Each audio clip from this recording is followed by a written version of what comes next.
Alright, hello everyone, and welcome to our third lesson in Unit 8 for the AP Chemistry curriculum. Today we are going over weak acid and weak base equilibrium.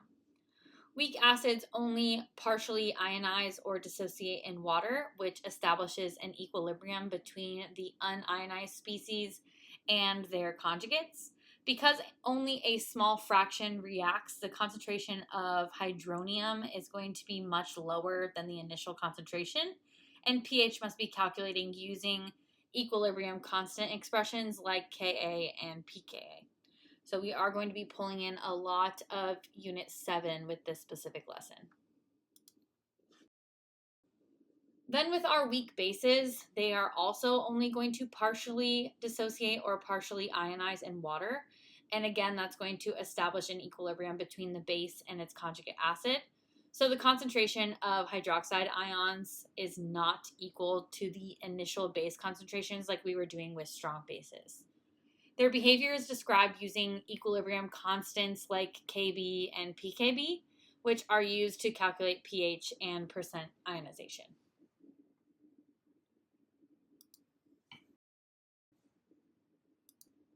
So in the last lesson, we talked about strong acids and strong bases are defined as strong because they completely dissociate in water. So calculations are pretty straightforward because if we are given the initial concentration of a strong acid, that means we know the concentration of hydronium. And if we are given the initial concentration of a strong base, that means we're given the concentration of hydroxide. But with weak acids and weak bases, this is going to be a little bit different because they are not fully dissociating. So only a little bit of the acid or base is going to dissociate into those ions. So we're going to have to calculate that using Rice tables. Now I want you to take a quick look at this table on the bottom here. These are a series of acids with their coordinating Ka and pKa values.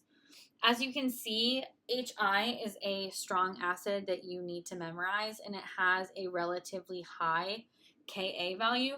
Remember, K is the equilibrium constant, and the A stands for acid. And when we're talking about equilibrium constants and we have a really large number, that means we're very product heavy. So when we're looking at HI specifically, we know HI reacts with water to produce hydronium and iodide. So if it is very product heavy, that means we're making a lot of these ions. Whereas if we're talking about acetic acid, which is a known weak acid, we have a very low K value, which means if we have a K value that is lower than 1, we know that it is reactant heavy. So looking at acetic acid, which would be CH3COOH plus water, reacts to form CH3COO minus and H3O plus. So because it has a low Ka value, we know it's going to be reactant heavy. So we're not going to have as much ions, therefore we're not going to have as much H3O plus, which means we have a higher pH.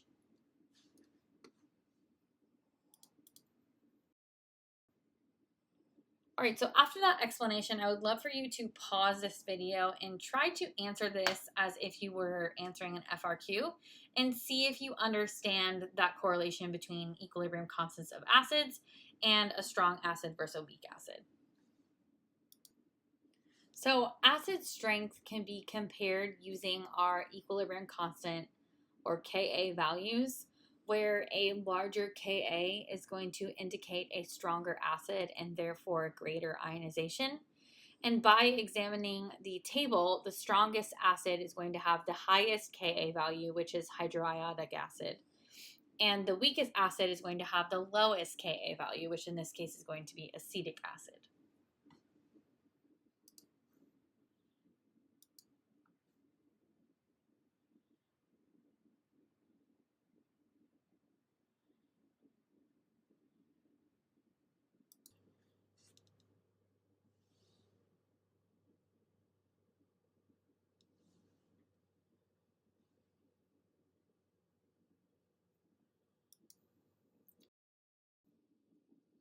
So in Unit 7, we used rice tables to solve for equilibrium concentrations, and that is going to be the same concept we're going to be using for weak acids and weak bases.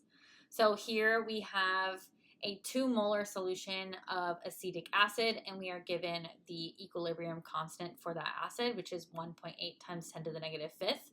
And by using a rice table, or just the idea of the change in concentration when this weak acid is partially dissociating, we can go ahead and plug that into the equilibrium expression and solve for our concentration of hydronium and then convert that to pH. So let's start off with the R from rice table, which is the reaction. So we have CH3COOH. And just so you are aware, I have not been writing states of matter. You need to be writing states of matter if you're doing this for an FRQ, just FYI. So acids and bases are going to be aqueous. We're going to be mixing that with water, which is a liquid. Then we have a double-headed arrow to show equilibrium. And then we're going to make our anion, which here is CH3COO minus. It's going to be dissolved in water, aqueous. And hydronium. Then we're going to plug in our initial concentrations. And remember, pure liquids and solids are not included in equilibrium. So we're going to cancel that column out. So our given initial concentration is going to be of the acetic acid, and that is 2 molar. And we are starting off with none of our constituent ions. Then since we are moving towards the products, we're going to lose our reactant and gain our products. So that means we have 2 minus X and X and X. So now we can use our skills with our equilibrium expression. So we have Ka is going to be equal to the concentration of our products over the concentration of our reactants raised to the power of the coefficients. In this case, they are all 1. So we have the concentration of CH3COO minus times the concentration of hydronium divided by the concentration of acetic acid, CH3COOH. So that is our Ka expression if you were ever asked for that. Now we can go ahead and plug in our values because we do know our Ka, which is 1.8 times 10 to the negative fifth. On the top, both of those are X, so it's going to be X squared. And then I know from Unit 7, we are used to be putting 2 minus X. However, what I will tell you is even College Board in their mark scheme drops off that minus X because our Ka value is so low. We know X is going to be a really small number. So let's say we get something like 0.003. Well, 2 minus 0.003 with sig figs is not going to do anything to the number. So to make this way easier to calculate, we're just going to drop off that minus X. And like I said in class, if you want to keep that minus X and it's really easy for you to solve the quadratic equation in your calculator, go for it. It's not going to change your number, like I said, because the Ka value is so low. However, if you do not have expertise with your calculator, I would recommend doing it this way because it's a lot easier to calculate X. So when we solve for X, we're going to end up getting 6.0 times 10 to the negative third, and that is our concentration of both CH3COO minus and H3O plus, but the H3O plus is what is very important here. So now that we know that our concentration of H3O plus is equal to 6.0 times 10 to the negative third, that means we can solve for pH.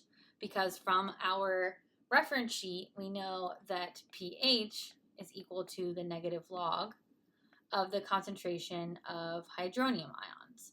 So we can just plug that number into the negative log, and that is going to give us our pH, which is what this question is asking for. So our final answer is the pH is equal to 2.22.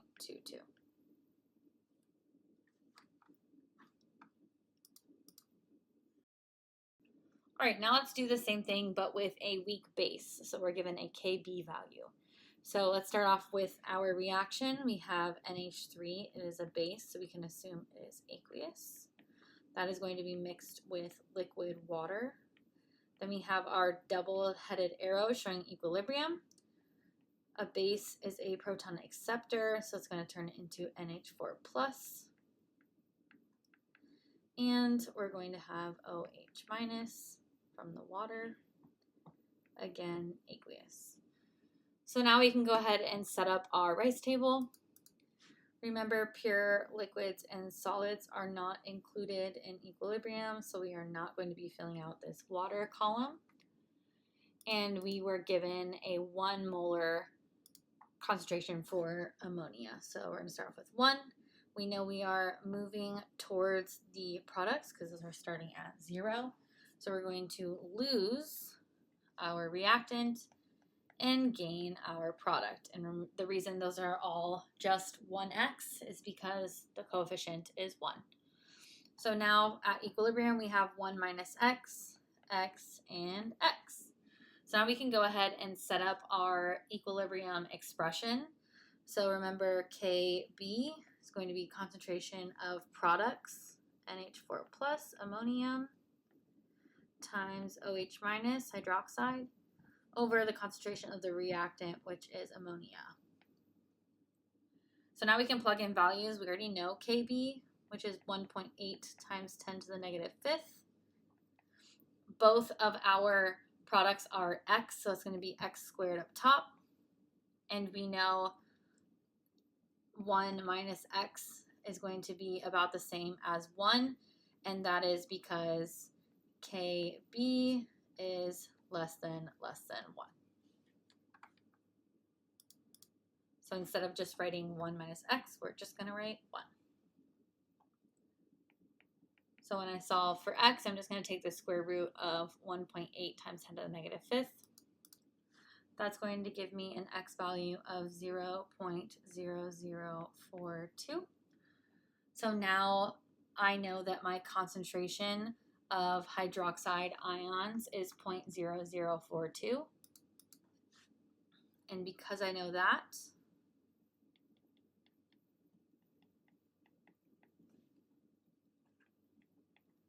I can plug that into the equation to solve for POH, which is just the negative log of my concentration of OH minus ions, so 0.0042.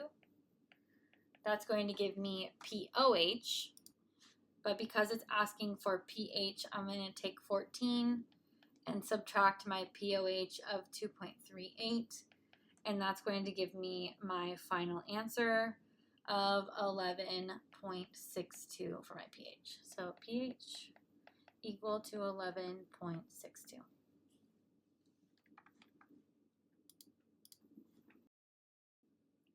All right, let's wrap up this lesson with a few College Board examples.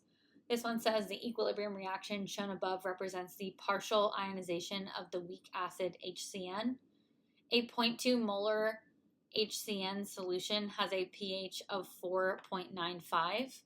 If 0.049 grams of NaCN is added to 100 milliliters of 0.2 molar HCN, which of the following explains how and why the pH of the solution changes? So this goes back to our talk about Le Chatelier's principle and the common ion effect, and coordinates that with our knowledge of equilibrium constants for acids and bases. So in other words, what happens if we're introducing a solution that has CN minus in it? Because we know when we take this NaCN and dissolve it in water, we now have more CN minus in our solution. And if we are increasing the amount of product, that means we are going to be shifting towards the reactant side. And by shifting towards the reactant side, that means we are decreasing the amount of H3O plus ions in solution. And we know If we are decreasing the amount of H3O+, that means we're going to be increasing pH because now we have less of those hydronium ions, so it's going to be a weaker acid, which means a higher pH. So that means option A is our correct choice. The pH will be higher than 4.95, which is what it was at the beginning, because adding Cn- will disrupt the equilibrium, resulting in an increased production of HCN that decreases the concentration of H3O+.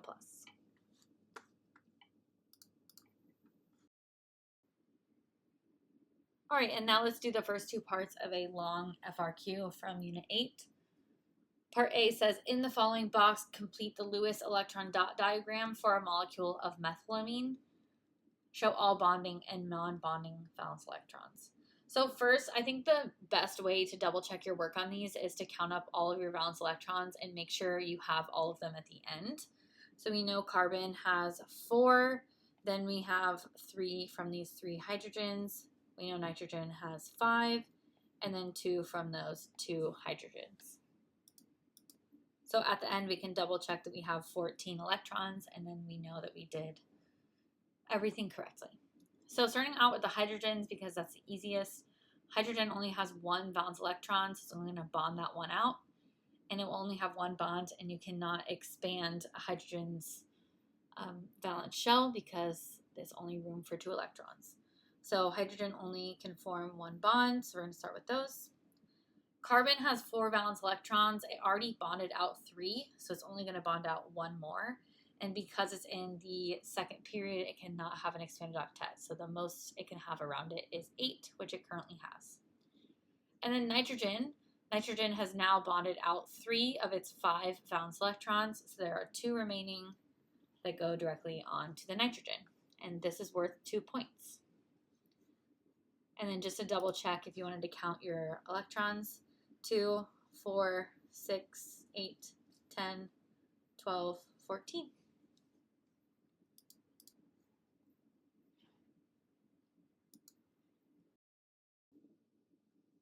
And now continuing on with that FRQ, it says the following chemical equation represents the reaction that occurs when methylamine dissolves in water to form a basic solution.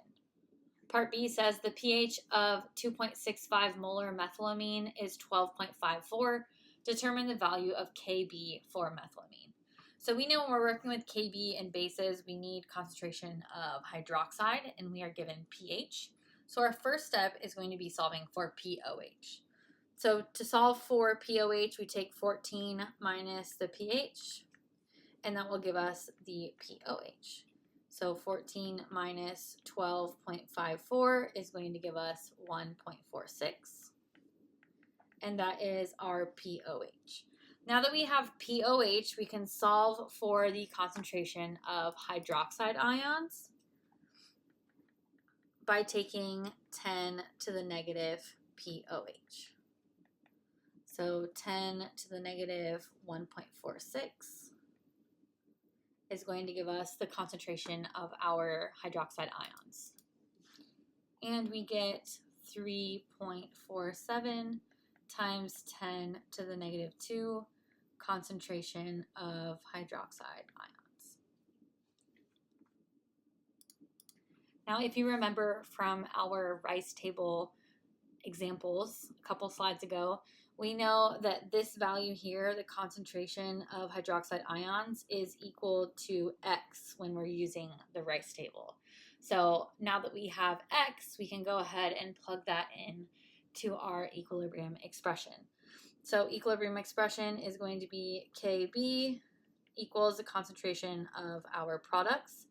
So CH3NH3 plus times OH minus divided by methylamine concentration, which is CH3NH2. And remember, we do not include water because it is a pure liquid.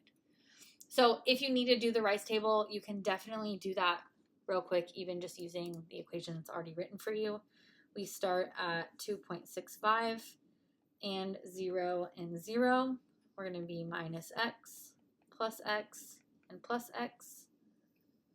That is going to give us Ooh, terrible line.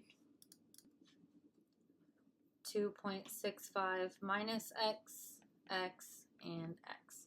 And remember, if you want to drop this portion, you totally can, but you do not have to. It's going to give you the same answer. So KB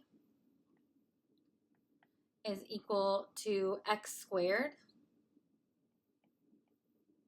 over 2.65.